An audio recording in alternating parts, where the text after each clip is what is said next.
Hello everyone, আমি দেবরূপা চলে এসেছি তোমাদের সাথে আমার পর নিমন্ত্রণটা আমি কীরকম করে সাজিয়েছিলাম সেই ভিডিওটা শেয়ার করতে। আসলে অনেকে সুন্দর সুন্দর আরও সুন্দর সুন্দর করে সাজায়।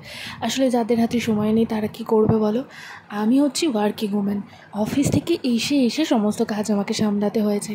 হ্যাঁ, আত্মীয় স্বজনরা হেল্প করছে, তবে দূর দূর থেকে, মানে হচ্ছে কি সব কিছু ঠিক করা, ফোন করা। আজকালকার দিনে ফোন হয়ে মানে সুবিধাটা অনেক, ফোনেই সব কিছু ঠিক হয়েছে, কিন্তু যে কাজগুলো ঘরের মধ্যে থেকে যায় সেই কাজগুলো করার মতন আমাদের ঘরে লোকই নেই। তাই যতটা সম্ভব আমাকেই করতে হচ্ছে। তবে এই কাজগুলো করতে যেয়ে মাঝে মাঝে হ্যাঁ একটু আমি টেম্পার হারিয়ে ফেলছি, মাথার মানে গরম হয়ে যাচ্ছে, কিন্তু আবার কোনো কোনো সময় ভালোই লাগছে। কিন্তু এই সময়টা আর ফিরে আসবে না, তাই এই সময়টা এনজয় করতে হবে। আর এনজয় করা তো আমি সময়ই পাচ্ছি না, কারণ অফিস করে এসে আবার বাড়িতে আসো। তো পরের দিনে হচ্ছে আমার বর নিমন্ত্রণে আমার বাবা মা যাবে, তো তাই জন্য আমি কার্ডটা সাজিয়েছিলাম। মানে নর্মাল কার্ডই দেওয়া যায়, কিন্তু আমি বললাম ঠিক আছে একটু ইউনিক করে দিলে ভালোই লাগবে, বেশ মানে একটুখানি অন্যরকম জিনিসটা।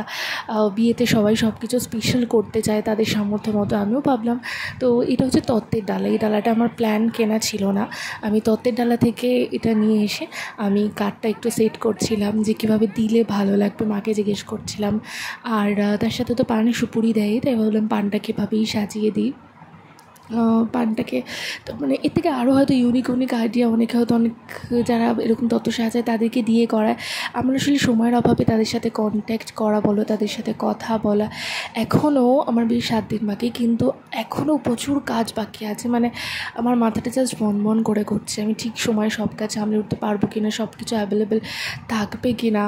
মানে কি একটা ভাই বোন না থাকলে যে কী অসুবিধা হয়, বা বাড়িতে লোক সংখ্যা কম হলে, সেই বাড়িতে বিয়ে হলে এত পরিমাণে মানে মাথায় চাপ নিতে হয়, সেটা হয়তো বিয়ের কোণেই বুঝতে পারে। সমস্তটা আমাকে একা সামলাতে হচ্ছে, একা সামলাতে। হ্যাঁ, তবে মা তো মায়ের দিক থেকে যথেষ্ট করছে, কারণ মায়েরও তো শরীরটা খুব একটা ভালো না। মাঝে মাঝে এত টেনশনে, মেয়ের বিয়ে বলে কথা, এত টেনশনে নয়, সুগার ফল্ট হয়ে যাচ্ছে, ওদিকে বাবার স্কুল চলছে, কিন্তু বাবারও ওদিকে কোমরে প্রচণ্ড ব্যথা।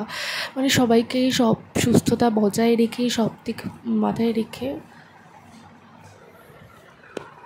হ্যাঁ, তবে দেখো এই কাজটা করার সময় আমার একটা কিন্তু অনেক বড় হেল্পার আমার সাথে ছিল। আর হেল্পারের ভিডিওটা যদিও আমি নিতেই পারিনি। হেল্পারটা হচ্ছে আমার ওপরে ফ্ল্যাটে দিদির ছেলে। ও হচ্ছে গিয়ে আমার ঘরে সেই দিনই আনফর্চুনেটলি, মানে ও যে সপ্তাহে 1 বা 2 বার করে ঘুরতে আসে আমি অফিস থেকে আসার পর, তো এসছি। ওই দেখো ছোট্ট ছোটো হাত পাগুলো তোমরা খেয়াল করতে পারছো। ও আমার সাথে বসে আমাকে এই যে সুপুরি হাতে দিয়ে দিয়েছে। তবে এত ভালো যে ও কোনো জিনিস কিন্তু এদিক ওদিকে ছুঁড়ে ফেলে না, কিন্তু ও কিন্তু হচ্ছে বেবি বয়, কিন্তু ও সমস্ত কিছু গুছিয়ে পিপি এটা নাও, পিপি ওটা নাও, আমাকে পিপি বলে ডাকে। তো ওর সাথে আমি মজা করতে করতে এটা সাজাচ্ছিলাম, আর সাথে ওদিকে মাও ছিল, বাবাও তো আগের দিন রাতে এসে গেছিলো। এই দেখেছো, এই হচ্ছে আমার বড় হেল্পার। দেখো কত সুন্দর করে কথা মতন যেখানে যা লাগাতে বলছি ফুল টুল সেখানেই তা লাগিয়ে দিচ্ছে, দেখেছো।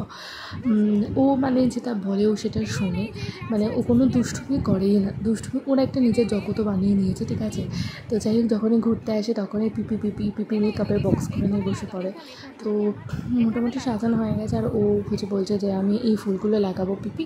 বললাম ঠিক আছে তুমি ফুলগুলো লাগিয়ে দাও তাহলে। তো ওখানে ডবল টেপ দিয়ে দিয়েছিলাম, আর ওই যে ফুল। আর আমি যে মানে ফেরার পথে যে আরও কিছু সুন্দর সুন্দর ফুল কিনে আনবো, গোলাপ কিনে আনবো, সেটা আমার মাথায় নেই যে আমাকে ডালা সাজাতে হবে।